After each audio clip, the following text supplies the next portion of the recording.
নমস্কার। প্রথমে ৪৩টা চেন বুনতে হবে।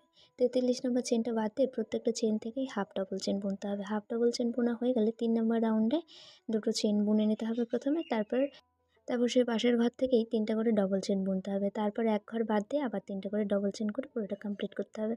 তারপর একটা চেন করে পাশের ঘর থেকে একটা ডবল চেন, তার পাশের ঘর থেকে 2টো ডবল চেন, তার পাশের ঘর থেকে একটা ডবল চেন এবং 4টা ডবল চেন বোনা হয়ে গেলে তারপর একটা চেন করে নিয়ে ওই মাঝের যে ফাঁকাটা আছে সেখানে আটকে নিতে হবে এবং তারপর আবার একটা চেন করে সেমভাবে প্রথমে একটা ডবল চেন, তারপর 2টো, তারপর একটা, সেমভাবে পুরোটা কমপ্লিট করতে হবে।